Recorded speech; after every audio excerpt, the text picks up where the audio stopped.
Frogman Friday.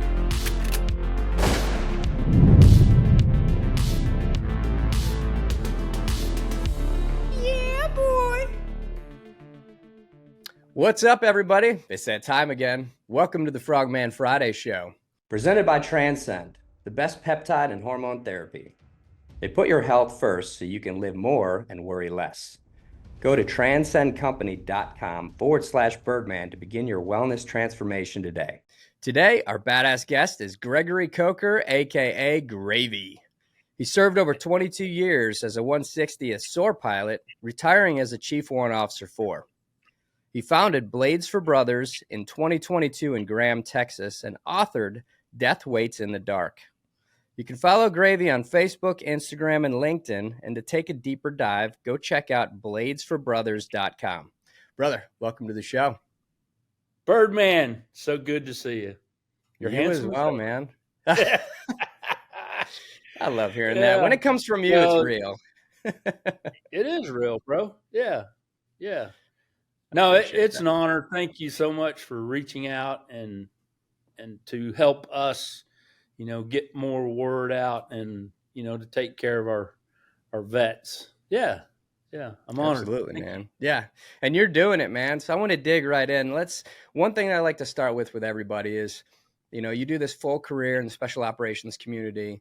Everybody wants to know about that stuff. And really, that's not the point of this one. It's really to get to what you're doing post-service. But one key ingredient that we need to share with everybody is, what was your transition out of the service like?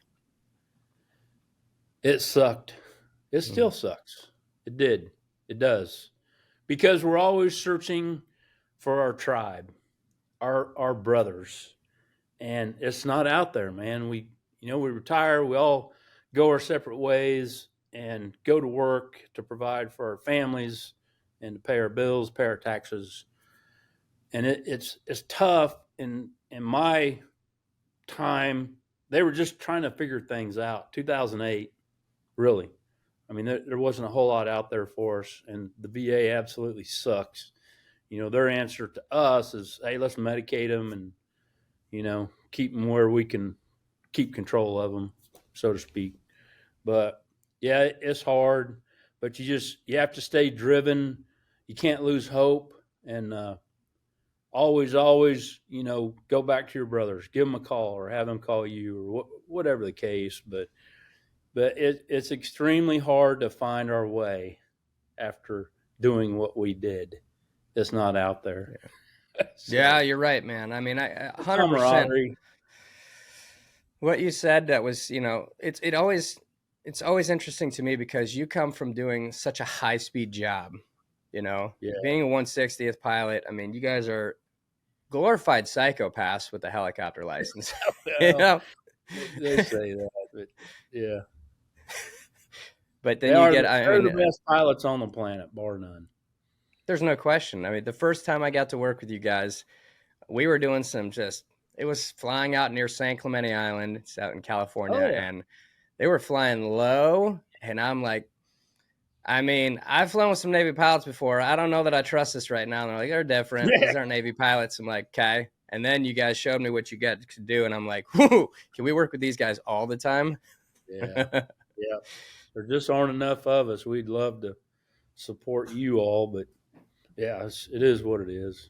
So yeah, we fly 20 foot off the water in our mission. Yeah, it's nuts.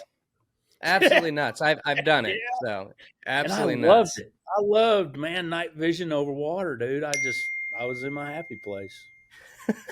I was. Well, you say this one crucial thing that I think everybody needs to hear, and it's something that I actually had to do myself, and I think all of us do, is you're right. You're not going to find the same scenario when you get out of service in your next career as far as the camaraderie, the brotherhood. But going back to your brothers was the key. This is the big key for me. Me too. And you just, once you know that portion has never gone away, you can get out of the service. You don't put the uniform on anymore, but the brotherhood is forever. So anytime you go see the guys, 90% of the time, we're not even talking about the job currently. We're talking about the shit that I messed up, or you remember this one night? I was like, no, I don't want to talk about that.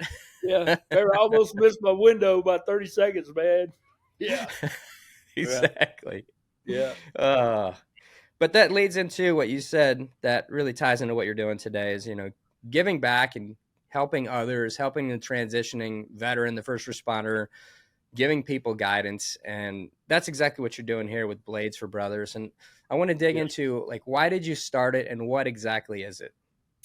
So I started making knives about less than 3 years ago. And I have several good friends that are master bladesmiths.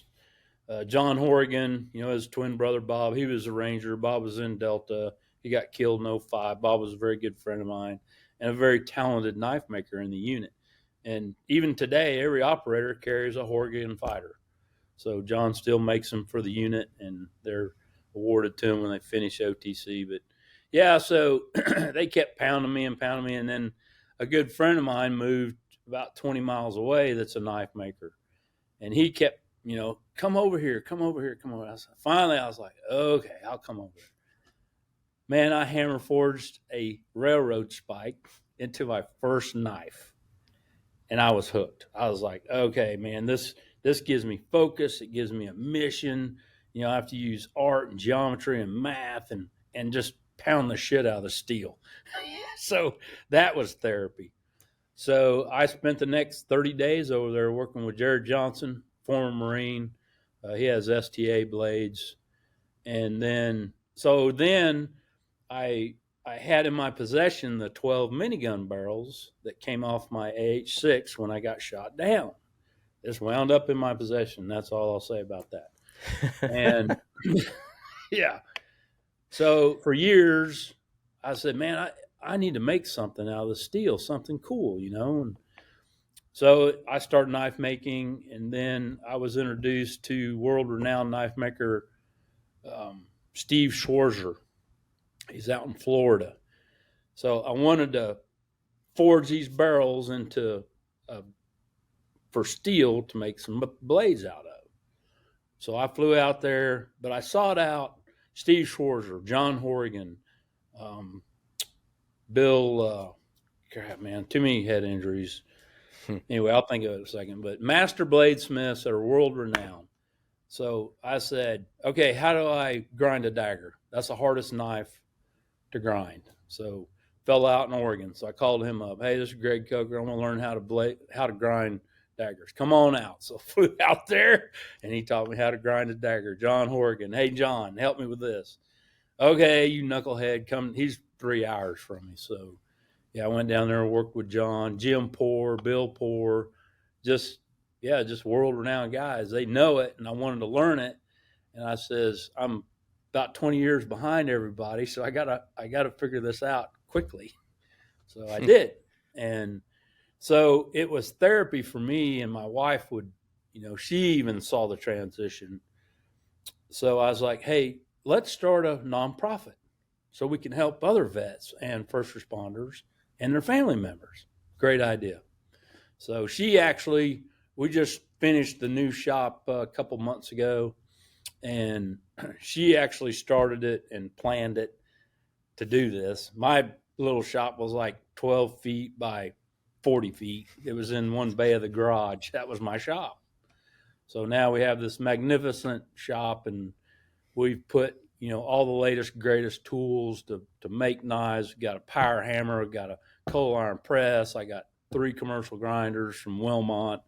It's just, every day I walk in here and I'm like, holy smokes, man, we did this. So started it, and about a year and a half or so ago, and I've had 18 vets come through, 2 police officers, and a firefighter, and a Gold Star son. And I knew his dad. He was a Ranger. So if you're not familiar with Gold Stars, their family member was killed in combat.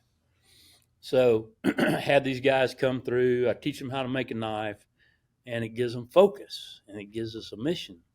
And 3 of those people that came through are now full-time knife makers. I said, bro, really? that's a hard way to start, man. Yeah.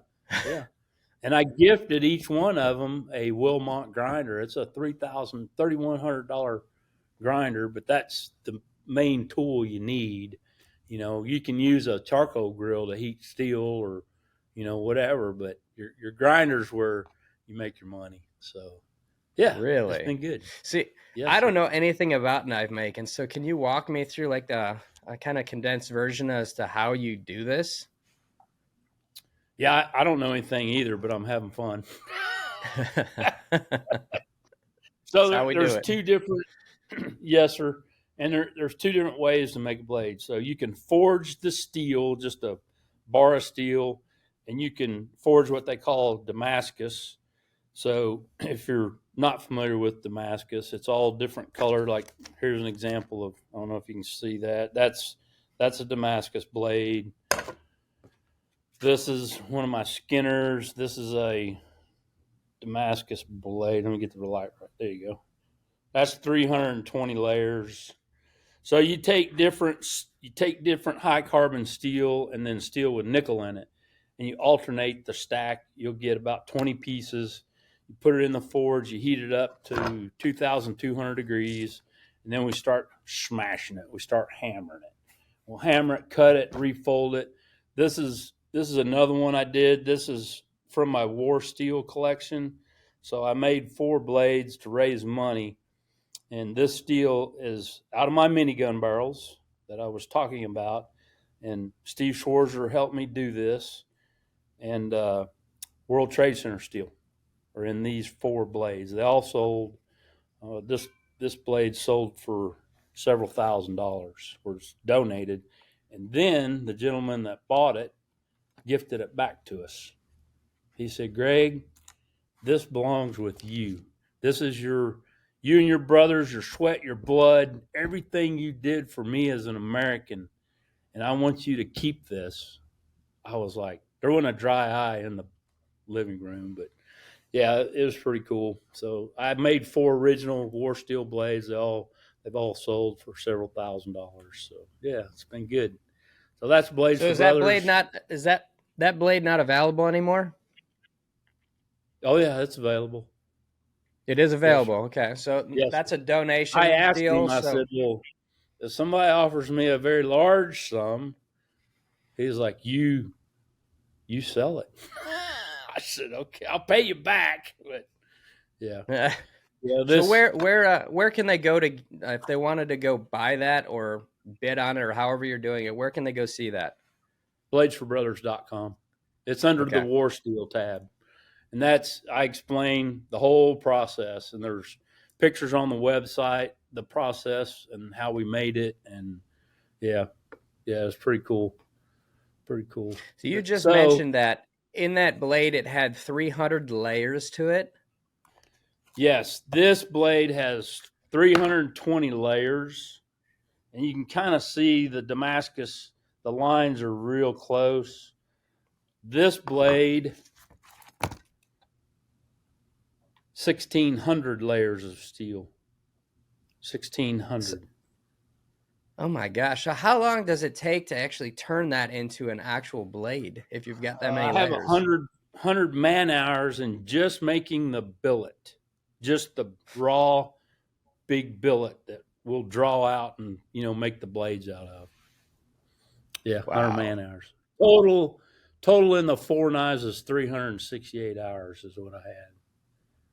But Jeez. I didn't know anything, dude. I had to figure stuff out. But and That John is Horgan helped me amazing. a bunch. I made a dagger. I made a Bob fighter to honor Bob Horgan. And then I called John. I said, "Hey man, I need some help." He's like, "Yeah." He's like, "You can't fuck this up. There's no more of that steel on the planet." So she's my friend.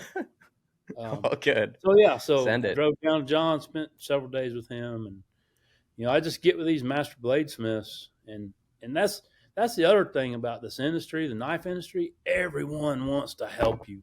Everyone. I didn't know these guys from Adam. I called them on the phone. I said, "Hey, would you help me?" "Yeah, get your ass on a plane, come out here."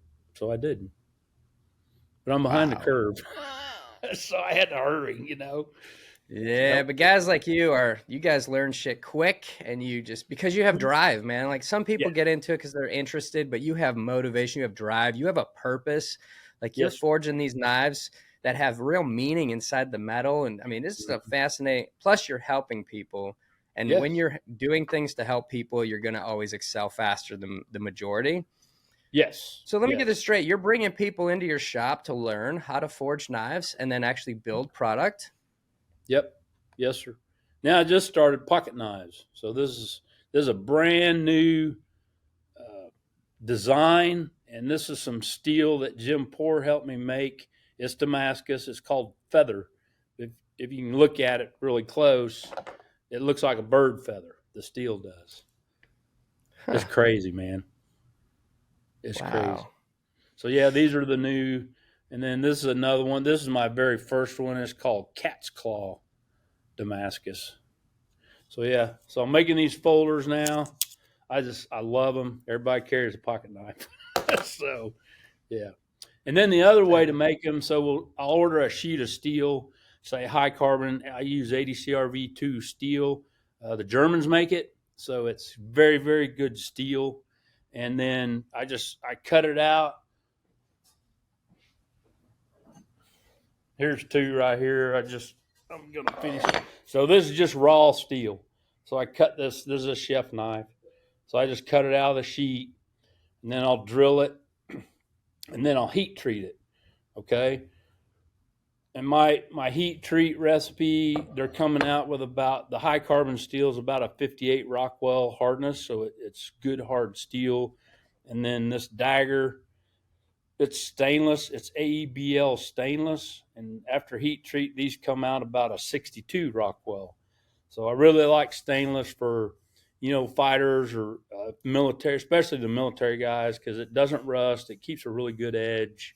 Whereas high carbon, it takes a little more care for your high carbon steel. So it's like our gun barrels or anything else. And then I etch them in ferric acid, and that's how they turn black. And it shows the layering, though. Process. Pardon? But it shows the layering when you finish it up. That's pretty cool. I've always wondered what that was because I've seen it on knives, every so often, and I'm like, that is a cool pattern. How did they achieve that? Pretty neat. Yeah. There's a whole lot of steps, man, for some of this. No stuff. two are the same? No, none. No two. I don't have any. I've probably got 300 blades made by now, and not one of them are alike. There's always a little different. That's the difference in a handmade knife, and you buy from a big production company where everything gets machined, no hands touch it. It's all machined.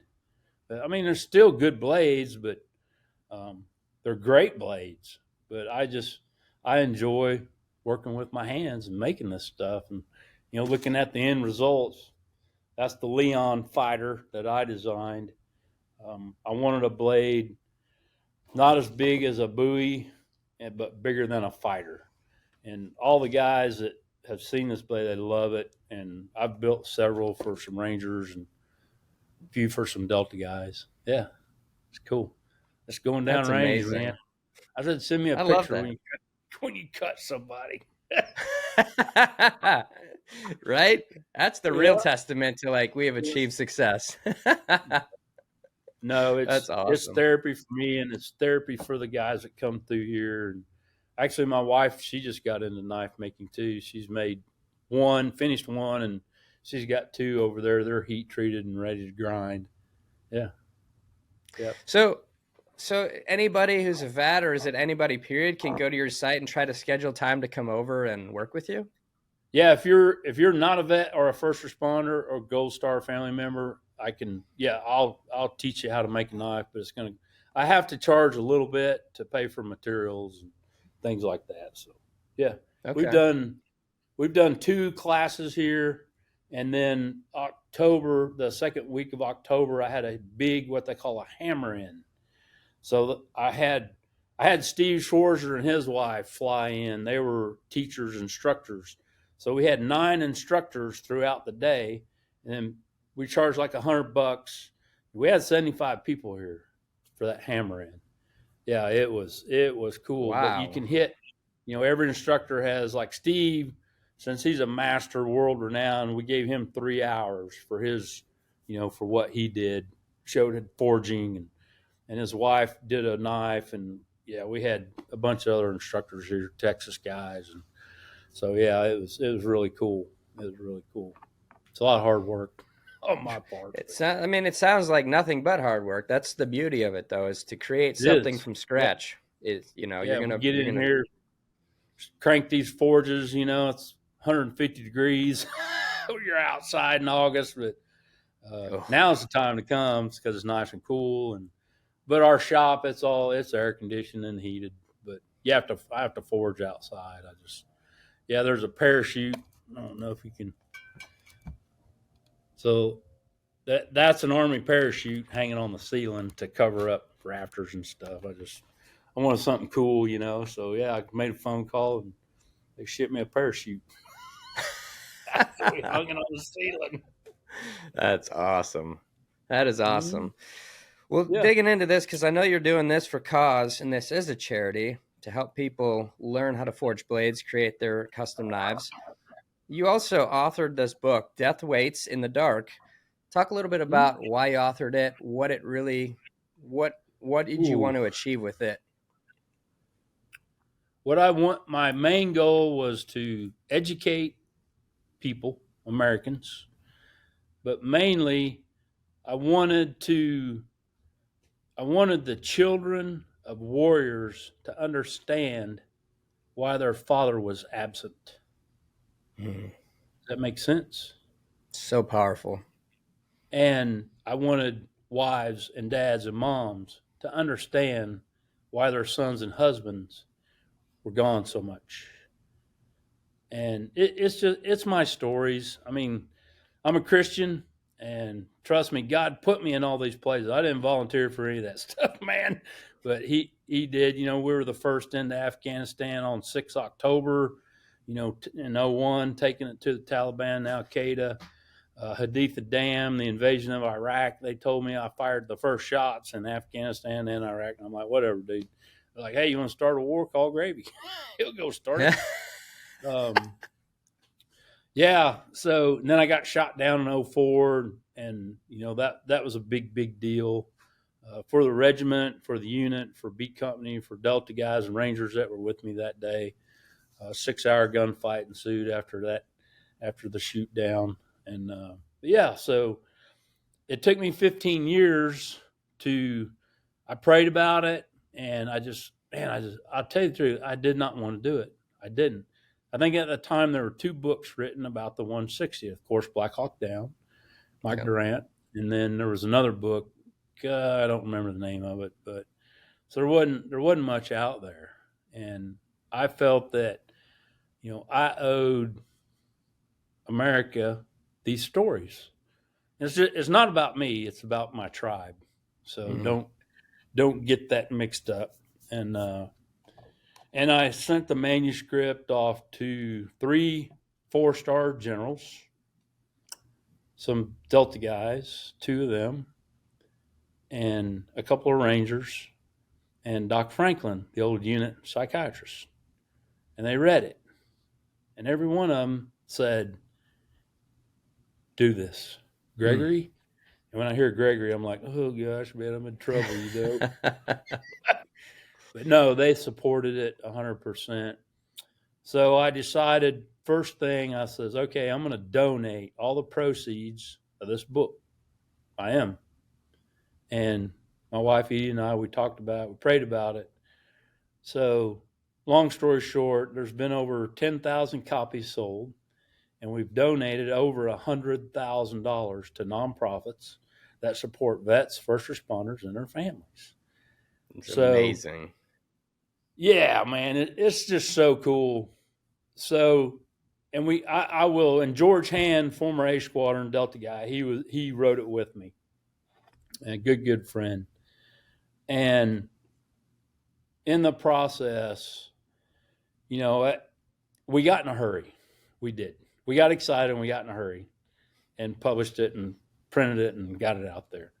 So I took all the negative comments and I fixed them, because when we go do a mission, we come back, we do a debrief. Hey, we don't care what went right. We want to know what we did wrong, and then we'll fix it. So I took that and I fixed the book. I sent it to a professional editing company. They spent 11 months editing this book, and I paid a bunch of money to have it done. And the second edition, man, we're very, very proud of it. It flows, it's fresh, it's same stories, but different. But we fixed all the issues with it. So the acronyms, I use a lot of acronyms. You know, that's like Latin if you're not in the military. Yeah. And so we fixed all that, and define these words and these places, and So, and one of the biggest takeaways was that I had writers and publishers approach me and say, Greg, you got a whole nother audience out there, buddy. You need to fix it. Okay. So I did. But earlier, it took me 15 years to do this because I hold quiet professionals to my heart. Yeah. And that's one of our mottos. So, 15 years I spent thinking about this. But Kyle Lamb, Sergeant Major Lamb, said, Gravy, if it ain't written, it never happened, brother. So think about that. And I did a bunch. So I wrote it. I sat down and pounded keys on my computer for 89 days, and the manuscript was completed.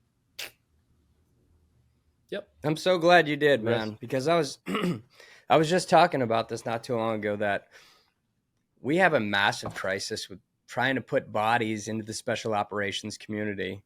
And a big portion of that is because we are the recruiters. We're the ones who should be telling these stories, and you can do it a right way and you can do it a wrong way. If the book starts out with, my name is Gravy, jump on my train, let's go, that's a different ballgame. That's a different story. Yeah. But to do this in a way that honors your brothers, that showcases the community we come from, and entices kids to get warm and fuzzy about going and doing it, we are the better recruiters. And so for you to put this down, it also gives that honor to those men that are probably in the book, because I have not read it yet, that you served with that might not longer be here. So that's amazing, man. Donating $100,000 over. Yes, sir. Yeah. Yeah. So my buddies are like, dude, are you okay? I was like, hey, man, we're helping folks. We're helping people. It's all good. I don't want it or need it. So, yeah. That's amazing, dude. You said something about the first chapter. You had a story on that? Yeah. So, and actually, Sergeant Major Lamb, he wrote the introduction to the book. I called him up one day, and I used to work for Kyle at Viking Tactics. I was one of his instructors. And I told, I said, hey, bro, I got a question. He goes, yes. I said, well, you don't know what I'm going to ask you. He goes, I think I do. Because he knew I told him, I said, hey, I started writing. But so he wrote the introduction to it. And then the first chapter, I wanted to really grab the reader right off. So, and this guy's picture is right behind my shoulder. And that's Sergeant Leon Hansen. He was one of my best friends, and he took his life. And it crushed me. He was Delta fire supporter in B Squadron.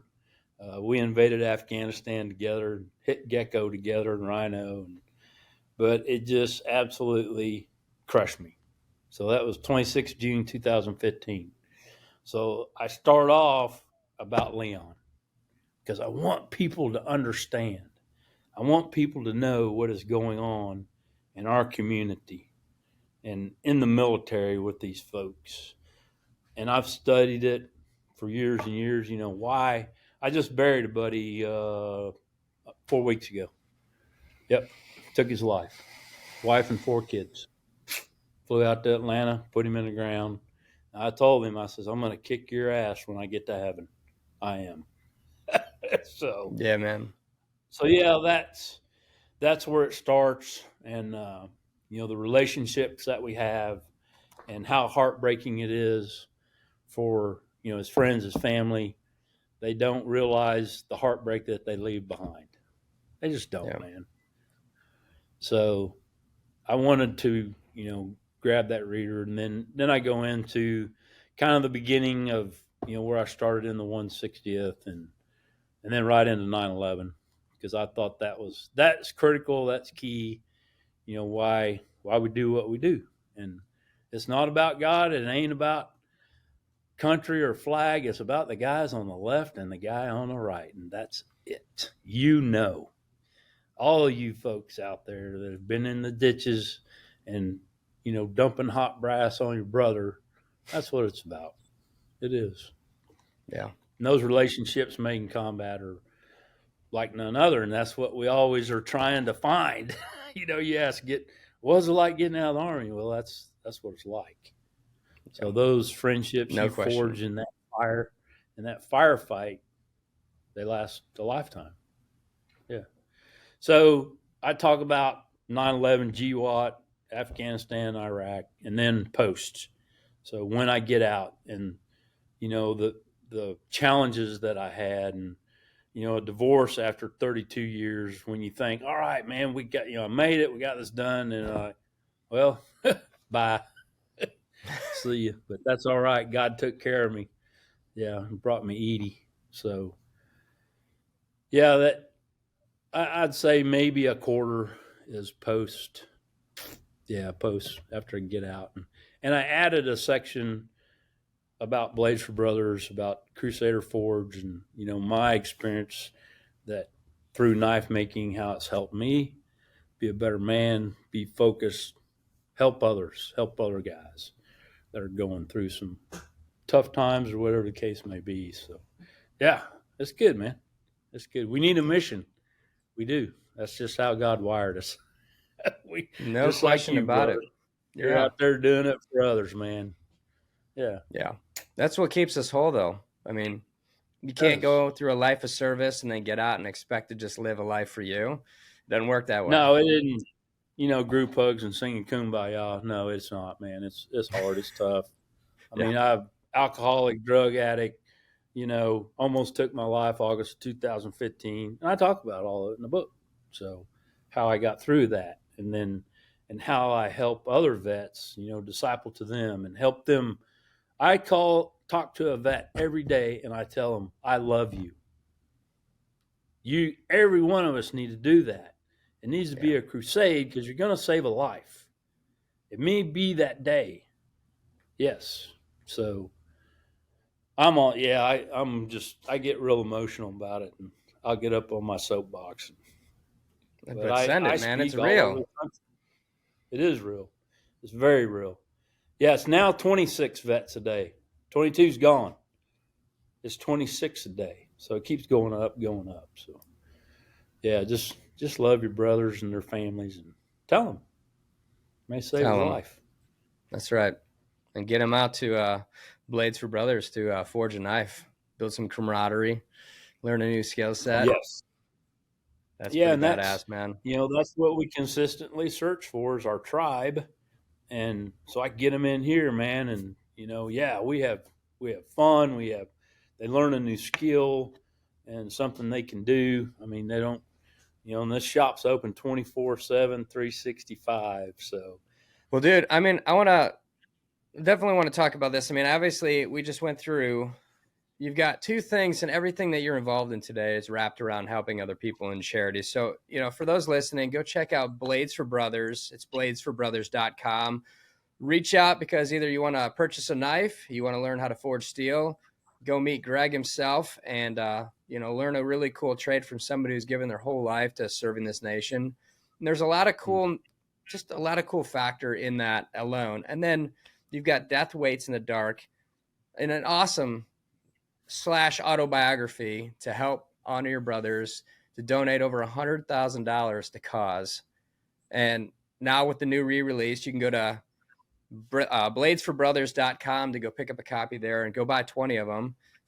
Give them to this is the perfect time right now. This is getting ready for the Christmas season. So stocking stuffers, put it under the tree, go buy a plethora of them, knowing it's going to a good cause because your donation helps others. So go make those things happen. One of the biggest things I like to end with on this is we talk a lot about during these things. We talk a lot about brothers. We talk a lot about service, things that make you tick. What I always ask is, usually there's somebody in your career, whether it be somebody who gave their life for this country, did something so heroic, or somebody who was a leader of yours who said something so prolific that changed the trajectory of your life. I would love for you to share a story that maybe most won't know of, so people can hear, what helped you in your life to move forward.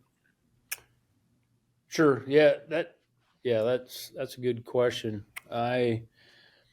First of all, I walked in the shadows of giants every day. From the first day I got to the 160th in 93. And I would go in there every day and I would look around and I would say, what in the Sam Hill am I doing here? These guys are the best in the world. And I support Delta and I support the Rangers. So, and there's a learning process in the special operations pipeline. And even just to get there, you go and assess and send them your resume. And yeah, so I had so many mentors and great leaders in my career. And to name, goodness gracious. So, there's Colonel Gass. I worked for him when I flew Apaches in the 101st. He was an amazing man, an amazing officer, mentor, soldier. And then General Colt. He was my company commander, later battalion commander, and just, again, another amazing mentor. A lot of some sergeant majors, sergeants major,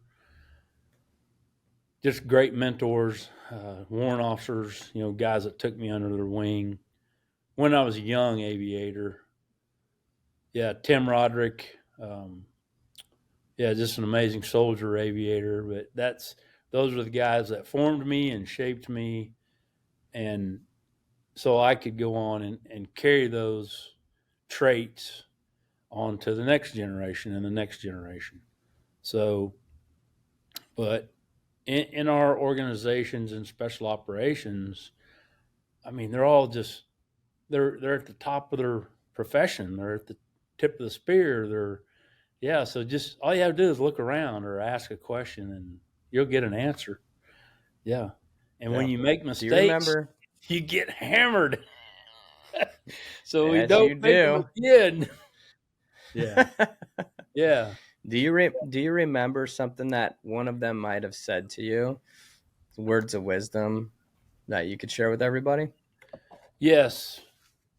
And one that really comes to mind is General Jeff Colt.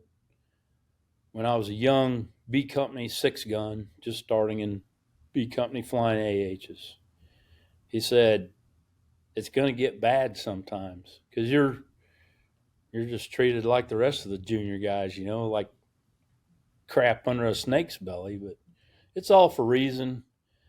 And we were sitting there one day having a beer, and he says, no matter how bad it gets, never quit. Never quit. If you quit, you lose. And I always remembered that, even in some really, really bad situations, some gunfights, some firefights, it would always ring in my ears, don't quit. And that's the Night Stalker motto. Night Stalkers don't quit. And I tell that to every I probably put 8 or 10 young people into special operations, either in one of the groups, SF, or into the Ranger Regiment. I just helped a young lady.